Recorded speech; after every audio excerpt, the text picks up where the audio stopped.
തൃശൂരിലെ വ്യാജ വോട്ടർ പട്ടിക ക്രമക്കേട് വിവാദം ബി.ജെ.പിയെ ചുട്ടുപൊള്ളിക്കുകയാണ്. ജില്ലാ നേതാവിന്റെ മേൽവിലാസം മറയാക്കി ബി.ജെ.പി സംസ്ഥാന വൈസ് പ്രസിഡന്റ് വി ഉണ്ണികൃഷ്ണനും തൃശൂരിൽ വോട്ട് ചെയ്തുവെന്ന വാർത്ത ഇന്ന് പുറത്തുവന്നു.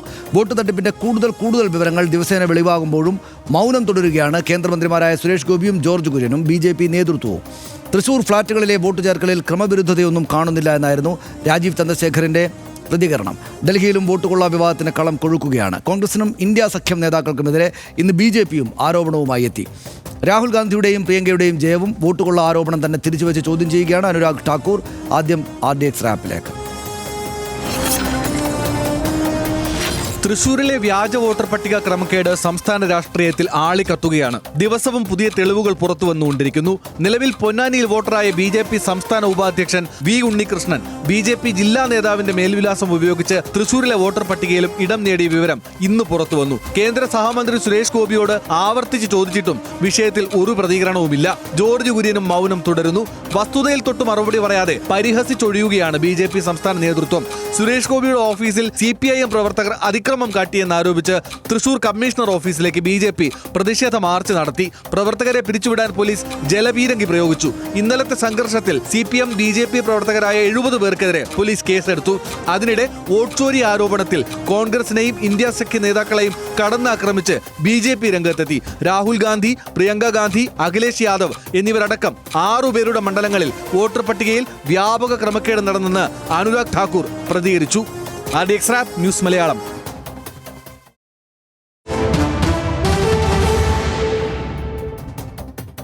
ഇന്നത്തെ മറ്റ് വിശദാംശങ്ങൾ നമുക്ക് ഡാറ്റാ ഷീറ്റിൽ പരിശോധിക്കാം. ബി.ജെ.പി നേതാവും പെട്ടു എന്ന് നമ്മൾ നേരത്തെ പറഞ്ഞു. വോട്ടർ പട്ടിക ക്രമക്കേട് വിവാദത്തിൽപ്പെട്ട് ബി.ജെ.പി സംസ്ഥാന വൈസ് പ്രസിഡന്റ് നേരത്തെ പറഞ്ഞതാണ്.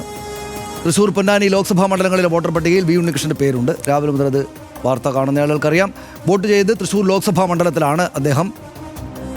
വോട്ടർ പട്ടികയിൽ ഇടം പിടിക്കാൻ നൽകിയത് ബി.ജെ.പി തൃശൂർ ഉപാധ്യക്ഷയുടെ മേൽവിലാസമാണ് എന്ന കാര്യവും ഇന്ന് പുറത്തു വന്നു. ഡോക്ടർ വി ആതിരയുടെ മേൽവിലാസമാണ് വി ഉണ്ണികൃഷ്ണൻ ഉപയോഗിച്ചത്. തെരഞ്ഞെടുപ്പിന് 1 വർഷം മുമ്പ് തൃശ്ശൂരിലേക്ക് താമസം മാറിയിരുന്നുവെന്നാണ് അദ്ദേഹം വിശദീകരിക്കുന്നത്.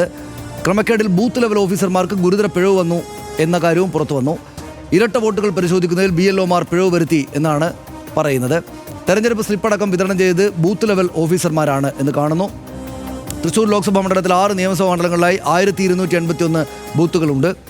തൃശ്ശൂരിലെ വ്യാജ വോട്ട് ആരോപണങ്ങളിൽ ജില്ലാ കളക്ടർക്ക് പരാതി ഇന്ന് പോയിട്ടുണ്ട്. തെരഞ്ഞെടുപ്പ് ഉദ്യോഗസ്ഥർക്കും BLOമാർക്കുമെതിരെ പരാതി പോയിട്ടുണ്ട്. ജില്ലാ കളക്ടറെ സമീപിച്ചത് KPCC സെക്രട്ടറി A പ്രസാദാണ് എന്ന് നമ്മൾ കണ്ടു. തെരഞ്ഞെടുപ്പ് കമ്മീഷന്റെ മാർഗ്ഗനിർദ്ദേശങ്ങൾ ലംഘിക്കപ്പെട്ടു എന്നാണ് ആരോപണം. ബി.ജെ.പി തിരിച്ചടിച്ചു. വോട്ട് ചോരി ആരോപണത്തിൽ പ്രതിപക്ഷത്തിനെതിരെ ആരോപണവുമായിട്ട് ബി.ജെ.പി ഇന്ന് രംഗത്ത് വന്നു. ഇന്ത്യ സഖ്യ നേതാക്കൾ ജയിച്ച മണ്ഡലങ്ങളിൽ വ്യാജ വോട്ടർമാരുണ്ടെന്ന് ആരോപണമാണ് അവർ വന്നത്. രാഹുൽ ഗാന്ധി, പ്രിയങ്ക ഗാന്ധി, അഭിഷേക് ബാനർജി, അഖിലേഷ് യാദവ് എന്നിവർക്കൊക്കെതിരെ ഡിംപിൾ യാദവ്, MK സ്റ്റാലിൻ എന്നിവരെ ലക്ഷ്യമിടുകയാണ് ബി.ജെ.പി ചെയ്തത്. വയനാട്ടിലെ വണ്ടൂർ, ഏറനാട് മണ്ഡലങ്ങളിൽ വ്യാപക ക്രമക്കേടാണെന്ന് അനുരാഗ് ഠാക്കൂർ പറഞ്ഞു. നമ്മൾ ആ ശബ്ദം കേട്ടതാണ്. 101-102 വയസ്സ് പ്രായമുള്ളവരെ പുതിയ വോട്ടർമാരെ ഉൾപ്പെടുത്തിയെന്ന് അദ്ദേഹം പറഞ്ഞു. വയനാട്ടിൽ 93,499 സംശയാസ്പദ വോട്ടർമാരുണ്ട്. 17,050 വോട്ടർമാരുടെ വിലാസം വ്യാജമാണ് എന്ന് ബി.ജെ.പി പറഞ്ഞു. രാഹുൽ ഗാന്ധി ജയിച്ച റായ്ബറേലിയിൽ 2 ലക്ഷത്തിലേറെ സംശയാസ്പദ വോട്ടർമാരാണെന്ന് ബി.ജെ.പി ഇന്ന് പറഞ്ഞു. സോണിയാഗാന്ധിയുടെ ഇറ്റാലിയൻ പൗരത്വവും ഇതിനിടയിൽ ബി.ജെ.പി ചർച്ചയാക്കി. സോണിയാഗാന്ധി ഇന്ത്യൻ പൗരത്വം നേടും മുമ്പ് തന്നെ വോട്ടർ പട്ടികയിൽ പേര് ചേർത്തുവെന്ന് ബി.ജെ.പി നേതാക്കൾ പറഞ്ഞു. 1980-ൽ ന്യൂഡൽഹി ലോക്സഭാ മണ്ഡലത്തിൽ വോട്ടറായി പേര് ചേർത്തു എന്നാണ് ആരോപണമുള്ളത്. സോണിയാഗാന്ധി ഇന്ത്യൻ പൗരത്വം നേടിയത് 83-ലാണെന്ന് ബി.ജെ.പി പറയുന്നു. ഇതൊക്കെയാണ് നമ്മൾ പൊതുവായിട്ട് അറിയേണ്ടുന്ന കാര്യങ്ങൾ ഇന്നത്തേത്. വോട്ടർ പട്ടികയിലെ ക്രമക്കേട് വിവാദം ഇങ്ങനെ ശക്തമാകുന്നതിനിടെ സുരേഷ് ഗോപി തൃശ്ശൂരിൽ ഇന്ന് രാവിലെ എത്തി. കഴിഞ്ഞ കുറേ ദിവസമായി അദ്ദേഹത്തെ തൃശ്ശൂരിൽ കാണാനില്ല എന്ന വാർത്തയും അതേ ചൊല്ലി പോലീസിൽ പരാതി വരെ എത്തിയതുമെല്ലാം നമുക്കറിയാം. ഏതായാലും വോട്ട് കൊള്ള വിവാദം സംബന്ധിച്ച മാധ്യമപ്രവർത്തകരുടെ ചോദ്യങ്ങൾക്ക് സുരേഷ് ഗോപി മറുപടി പറഞ്ഞില്ല. പലവട്ടം പ്രതികരണത്തിനായി സമീപിച്ചെങ്കിലും മൗനം മാത്രമായിരുന്നു. ഒടുവിൽ ഇത്രത്തോളം സഹായിച്ചതിന് നന്ദി എന്ന് മാത്രം പറഞ്ഞ് കേന്ദ്ര സഹമന്ത്രി ഒഴിഞ്ഞുമാറുകയായിരുന്നു.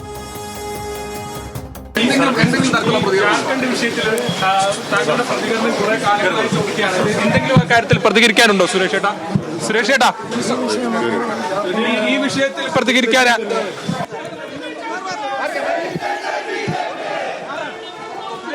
ജാർഖണ്ഡ് വിഷയത്തിൽ പ്രതികരണം, കന്യാസ്ത്രീകളെ ആക്രമിച്ച വിഷയത്തിൽ പ്രതികരണമുണ്ടോ? കന്യാസ്ത്രീകളെ ആക്രമിച്ച വിഷയത്തിൽ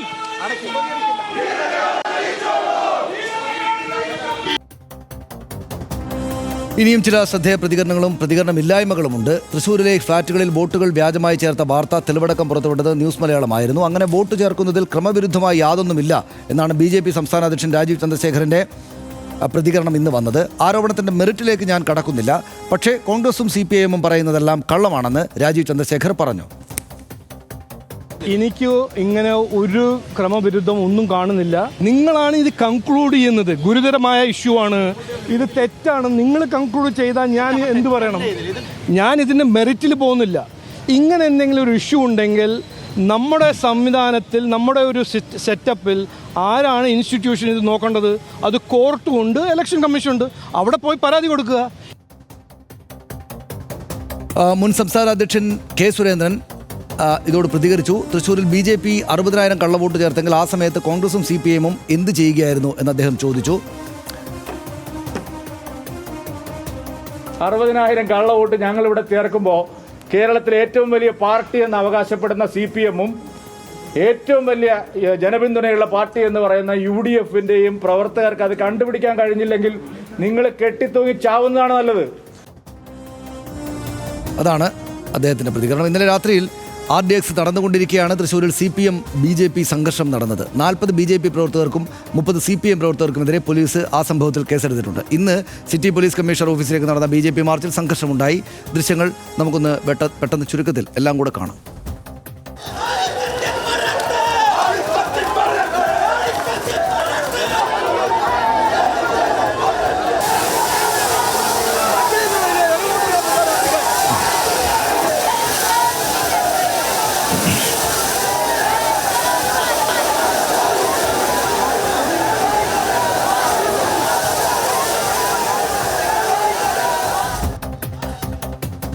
ഈ മാർച്ച് നയിച്ചത് ശോഭാ സുരേന്ദ്രനും K. സുരേന്ദ്രനും B. ഗോപാലകൃഷ്ണനും ഒക്കെ അടക്കം സീനിയർ നേതാക്കളായിരുന്നു. മാർച്ചിനിടെ അവരിൽ ചിലരോടും ഞങ്ങൾ പ്രതികരണം തേടി. അതുകൂടെ കാണാം.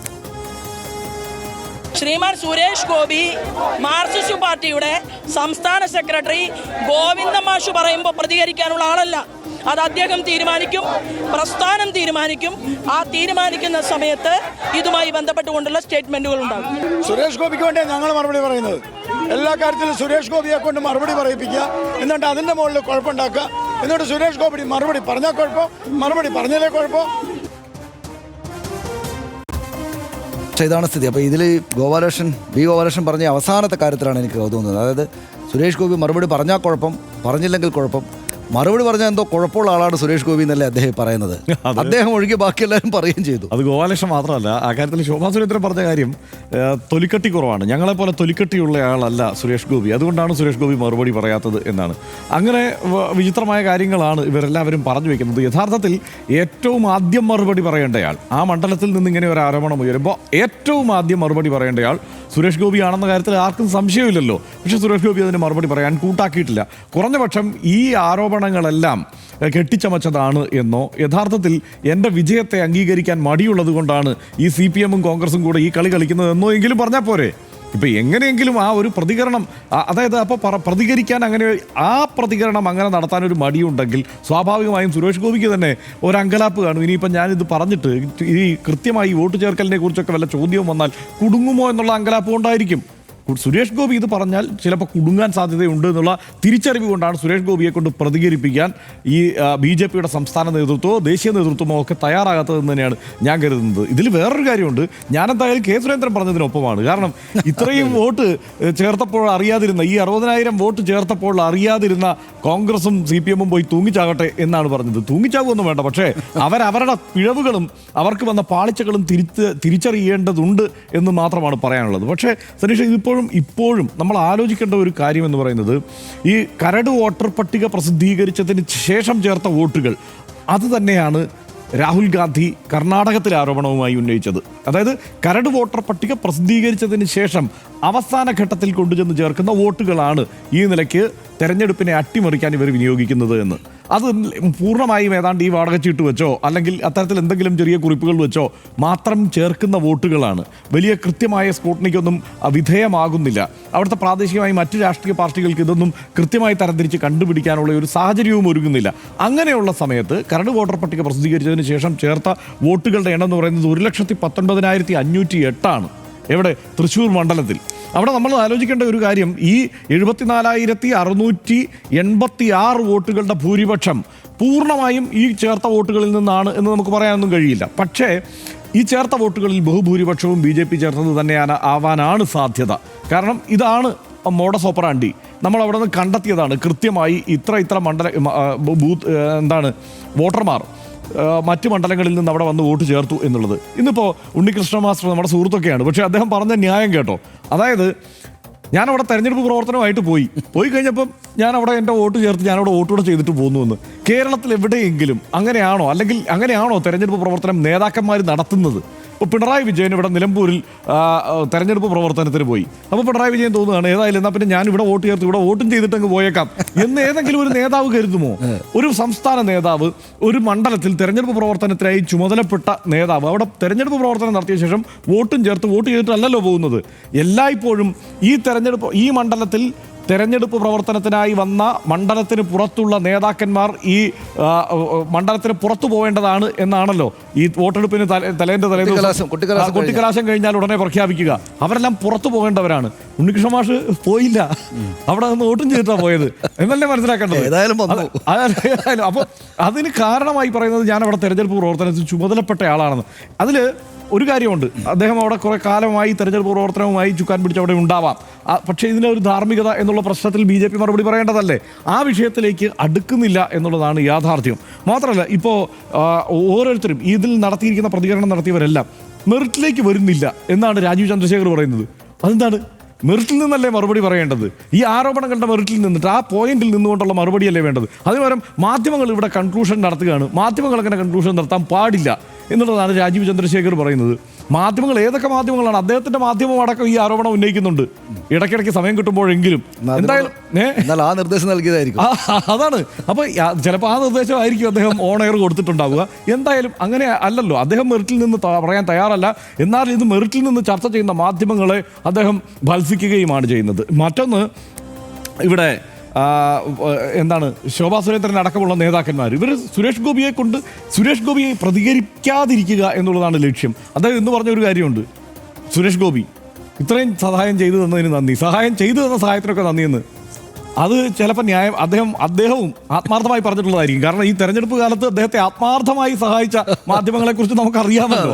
ചിലപ്പോൾ അത് ആത്മാർത്ഥമായി തന്നെ അദ്ദേഹത്തിൻ്റെ ഹൃദയത്തിൽ നിന്ന് വന്ന വാക്കുകളായിരിക്കും. പക്ഷേ അദ്ദേഹം പ്രതികരിക്കേണ്ടതുണ്ട്. അദ്ദേഹത്തിന് തൊലിക്കെട്ടി പഠിപ്പിക്കുകയല്ല ശോഭാ സുരേന്ദ്രൻ ചെയ്യേണ്ടത്, പകരം രാഷ്ട്രീയം പഠിപ്പിക്കുകയും എങ്ങനെയാണ് ഇത്തരം ഒരു ആരോപണം ഉയർന്നാൽ ആ ആരോപണത്തിന് മറുപടി പറയേണ്ടത് എന്ന് പഠിപ്പിക്കുകയാണ് ചെയ്യേണ്ടത്. ഇന്നിപ്പോൾ ഒറ്റ കാര്യം കൂടി പറയാം. അനുരാഗ് താക്കൂർ എടുത്തുകൊണ്ട് വന്നിരിക്കുന്ന ചീട്ട് ഏതാണ്?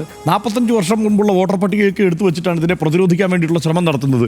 വേറെ ഇപ്പം കേരളത്തിന് വെളിയിൽ എങ്ങനെയൊക്കെ വിശ്വസിച്ചാലും ഈ വയനാട്ടിൽ കള്ളവോട്ട് ചേർത്തിട്ടാണ് പ്രിയങ്ക ഗാന്ധി ജയിച്ചതെന്നൊക്കെ അനുരാഗ് താക്കൂർ ഇരുന്ന് ഉത്തരേന്ത്യക്കാരെ പഠിപ്പിക്കാമായിരിക്കും. പക്ഷേ കേരളത്തിൽ ആളുകൾ എങ്ങനെയാണ് എടുക്കുക? അതാലോചിക്കണ്ടേ? എന്തെങ്കിൽ ഈ ആരോപണത്തിനൊപ്പം കർണാടകത്തിലെ ആരോപണത്തിനൊപ്പം വോട്ട് ചോരി ആരോപണം വന്നിരിക്കുന്നത് ഒരു മണ്ഡലം എന്ന് പറയുന്നത് ഇപ്പോൾ തൽക്കാലം തൃശ്ശൂരാണല്ലോ. അപ്പോൾ തൃശ്ശൂർ മണ്ഡലത്തിൽ കൂടി ഈ ആരോപണം നിലനിൽക്കുന്ന സ്ഥിതിക്ക് വയനാടിനെ തൽക്കാലം അങ്ങ് ഒഴിവാക്കാം. അല്ലെങ്കിൽ അവിടെ ഇവന്മാർ ചർച്ച ചെയ്യുമെന്നെങ്കിലും വിചാരിക്കണ്ടേ? വയനാട് മണ്ഡലത്തിൽ കള്ളവോട്ട് ചേർക്കേണ്ട കാര്യമുണ്ടോ പ്രിയങ്ക ഗാന്ധിക്ക് ജയിക്കാനായിട്ട്? അപ്പോൾ അതാണ് പറഞ്ഞത്, പ്രിയങ്ക ഗാന്ധി വരേണ്ട കാര്യമില്ല, വന്നില്ലെങ്കിൽ തന്നെ ജയിക്കുന്ന മണ്ഡലത്തിൽ കള്ളവോട്ട് ചേർത്തിട്ടാണ് ജയിച്ചതെന്നൊക്കെയുള്ള വിചിത്രമായ വാദങ്ങൾ പറയുകയാണ്. ഇങ്ങനെയൊന്നും പിടിച്ചു നിൽക്കാൻ കഴിയില്ല ഈ ആരോപണത്തിൽ. ഈ ആരോപണത്തെ മറികടന്നു പോകാൻ നിസ്സാരമായി BJPക്ക് കഴിയുമെന്നുള്ള കാര്യത്തിലൊന്നും എനിക്ക് സംശയമില്ല. പക്ഷേ നമുക്ക് ഇത് ചരിത്രത്തിൽ ഇത് രേഖപ്പെടുത്തപ്പെട്ടിരിക്കുന്നു എന്നുള്ളതാണ്. ഈ നിലയ്ക്കുള്ള ഒരു അട്ടിമറി നടന്നിട്ടുണ്ട് എന്ന ആരോപണം, എന്നാൽ അതിൽ കൃത്യമായ അന്വേഷണം നടക്കാതെ പോയി എന്നുള്ള ആരോപണം, അതിനെ മറികടന്നുകൊണ്ട് BJP മുന്നോട്ട് പോയി, മറുപടി കൊടുക്കാതെ മുന്നോട്ട് പോയി എന്നുള്ള ആരോപണം, ഈ ആരോപണങ്ങളെല്ലാം ഉയരുമ്പോൾ ഈ ഒരു കാര്യത്തിൽ മാത്രമല്ല കേട്ടോ സുരേഷ് ഗോപിയുടെ, അത് ഓർത്ത് നമ്മൾ പറയേണ്ടതുണ്ട്. സിനിമാ വിവാദം ഉണ്ടായപ്പോൾ, ഛത്തീസ്ഗഡിൽ കന്യാസ്ത്രീമാർ ആക്രമിക്കപ്പെട്ടപ്പോൾ, ഏറ്റവും ഒടുവിൽ സ്വന്തം തെരഞ്ഞെടുപ്പ് വിജയത്തെക്കുറിച്ചുള്ള ഈ വോട്ട് ചോരി ആരോപണം ഉയരുമ്പോൾ പോലും കമാന്നൊരക്ഷരം മിണ്ടാതെ ാണ് സുരേഷ് ഗോപി രാഷ്ട്രീയ പ്രവർത്തനം നടത്തുന്നതെന്ന് പറയും. നമുക്ക് അദ്ദേഹത്തിന്റെ പ്രസ്ഥാനം പറഞ്ഞതാണ് ഇപ്പോൾ മിണ്ടണ്ട എന്ന് നേരത്തെ ശോഭാ സുരേന്ദ്രൻ പറഞ്ഞതിലുണ്ടായിരുന്നല്ലോ. അദ്ദേഹത്തിന്റെ പ്രസ്ഥാനം പറഞ്ഞിരിക്കുന്നത് ഇപ്പോൾ നിങ്ങൾ മിണ്ടണ്ട എന്നായിരിക്കും. അതൊരു വലിയ രാഷ്ട്രീയ തന്ത്രമായിട്ടായിരിക്കണം അവർ വിചാരിക്കുന്നുണ്ടാവുക. അതൊരു വലിയ രാഷ്ട്രീയ തന്ത്രമായിട്ടായിരിക്കണം സുരേഷ് ഗോപിയും വിചാരിക്കേണ്ട. പക്ഷെ അതിനകത്ത് ഒരു പ്രശ്നമുള്ളത്, സുരേഷ് ഗോപി മറ്റ് രാഷ്ട്രീയമൊക്കെ വിട്ടുകളയുക. നമ്മൾ ആത്യന്തികമായിട്ട് സുരേഷ് ഗോപി ഇത്ര കാലമൊക്കെ ഈ പദവികളിലൊക്കെ എത്തിയെങ്കിലും നമ്മൾ സുരേഷ് ഗോപിയെ ഒരു സിനിമാ നടൻ എന്ന നിലക്കാണല്ലോ കൂടുതലായിട്ടും കാണുന്നത്. അപ്പോൾ ശരി, അദ്ദേഹം രാഷ്ട്രീയമായിട്ടൊന്നും പറയുന്നില്ല. അത് അദ്ദേഹത്തിൻ്റെ പ്രസ്ഥാനം ഇതാണ് കേട്ടോ നമ്മുടെ തന്ത്രം എന്ന് പറഞ്ഞപ്പോൾ അത് അദ്ദേഹം വിശ്വസിച്ചിരിക്കുകയാണെന്ന് തന്നെ വിചാരിക്കുക ഹർഷ. പക്ഷേ അപ്പോഴും സുഭാഷ് ഗോപി എന്ന് പേര് പറഞ്ഞാൽ അറിയാവുന്ന അദ്ദേഹത്തിൻ്റെ സഹോദരൻ്റെ പേരിൽ ഈ വോട്ട് ഇവിടെ ഉണ്ടായിരുന്നു എന്ന ആരോപണം വന്നു. രാഷ്ട്രീയ നേതാക്കൾ പറയുന്ന കാര്യം വന്നു.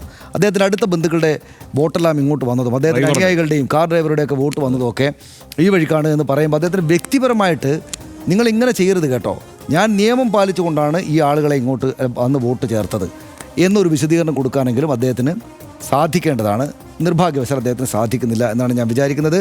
അതൊരു തന്ത്രമായിട്ടാണ് BJPയും സുരേഷ് ഗോപിയും വിചാരിക്കുന്നതെങ്കിൽ തന്ത്രമായിട്ടല്ല, പുറത്തു നിൽക്കുന്ന ആളുകൾക്ക് അനുഭവപ്പെടുക എന്ന് മാത്രം പറയട്ടെ. അതായത് സുരേഷ് ഗോപി എല്ലാത്തിനെക്കുറിച്ചും സംസാരിക്കുന്ന ആളായിരുന്നു അല്പം മുമ്പ് വരെ. അപ്പോൾ എന്തോ കുഴപ്പം സംസാരിക്കുന്നതിൽ വന്നതുകൊണ്ടായിരിക്കണം പാർട്ടി അദ്ദേഹത്തോട് നിങ്ങൾ മിണ്ടണ്ടെന്ന് പറയും. പിന്നെ ഞാൻ കഴിഞ്ഞ ദിവസം മുതലേ പറഞ്ഞുകൊണ്ടിരിക്കുന്ന BJP എന്ന് പറയുന്ന ഇന്ത്യയിലെ ഏറ്റവും വലിയ രാഷ്ട്രീയ പ്രസ്ഥാനത്തിൻ്റെ ഈ ലോകത്ത് തന്നെ ഏറ്റവും വലിയ രാഷ്ട്രീയ പ്രസ്ഥാനത്തിൻ്റെ ഞങ്ങൾ രാഷ്ട്രീയം പറയില്ല കേട്ടോ എന്ന് പറയുന്ന സംസ്ഥാന അധ്യക്ഷൻ അദ്ദേഹം, ഞാൻ എല്ലായ്പ്പോഴും പറയുന്നത് അദ്ദേഹം തിരുവനന്തപുരത്ത് ഏതോ ജംഗ്ഷനിൽ ചായക്കട നടത്തുന്ന ഒരാളാണെന്ന മട്ടിലാണ്. ഞാൻ രാഷ്ട്രീയമൊന്നും പറയില്ല കേട്ടോ എന്ന് പറഞ്ഞുകൊണ്ടേ. ചായക്കട നടത്തുന്നവർ തിരുവനന്തപുരത്ത് നന്നായി രാഷ്ട്രീയം പറയും.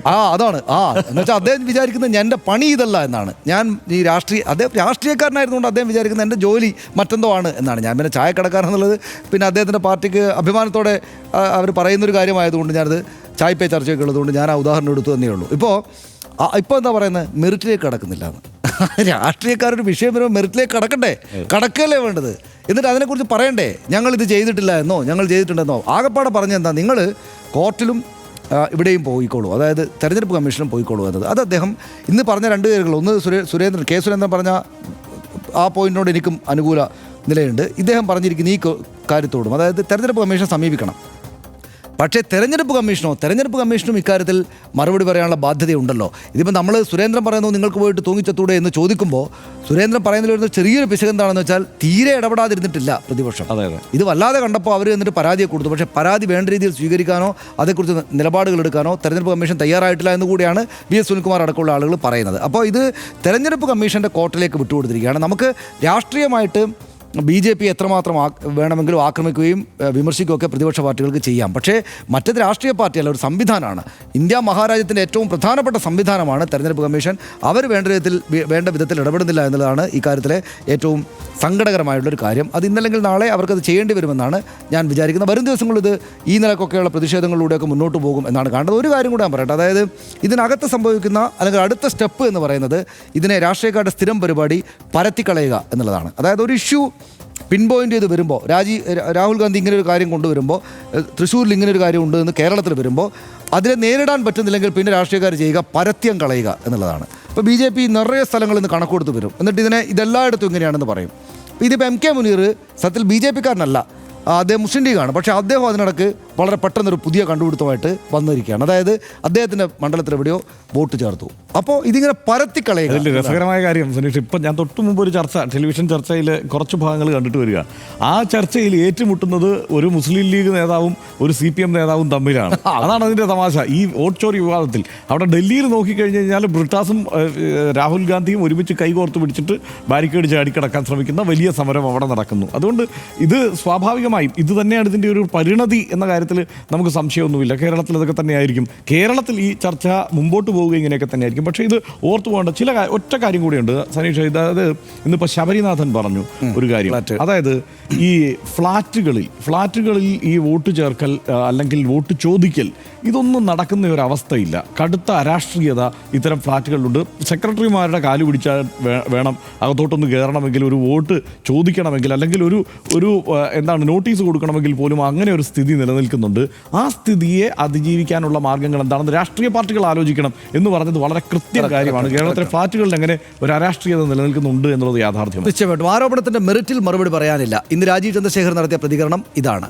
തൃശ്ശൂരിൽ നിന്ന് പുറത്തു വന്നുകൊണ്ടിരിക്കുന്നത് വെറും രാഷ്ട്രീയ ആരോപണം മാത്രമല്ല, അതിന് തെളിവ് രേഖകളുടെ സാക്ഷ്യങ്ങളുമുണ്ട്. അതിനൊന്നും മെറിറ്റിൽ മറുപടിയില്ല എന്ന് ഉത്തരവാദിത്തമുള്ള ഒരു രാഷ്ട്രീയ കക്ഷിയുടെ സംസ്ഥാന അധ്യക്ഷൻ എങ്ങനെ പറയാനാകുന്നു എന്ന് RDXന് ആശ്ചര്യം തോന്നുകയാണ്. സുരേഷ് ഗോപി ആണെങ്കിൽ മൗനം ഭഞ്ജിക്കുകയില്ല. ഇവിടെ തൃശ്ശൂരിൽ നിന്നും കൊച്ചിയിൽ നിന്നും മുതൽ ബംഗളൂരുവിലെ മഹാദേവ്പുരയിൽ നിന്ന് വരെ പുറത്തു വരുന്ന നമ്മുടെ ജനാധിപത്യ പ്രക്രിയയെ നാണം കെടുന്ന വാർത്തകളാണ്. നമുക്കതറിയാം. കാര്യങ്ങൾ കലങ്ങി തെളിയണം. ഉത്തരവാദപ്പെട്ടവർ മിണ്ടണം. കാരണം ഇത് രാജ്യത്തിൻ്റെ ആത്മാവിൽ വന്ന് തൊടുന്ന ഒരു അപകടമായി നമുക്കെല്ലാം തോന്നുന്നുണ്ട്. അടുത്ത വിഷയത്തിലേക്ക്.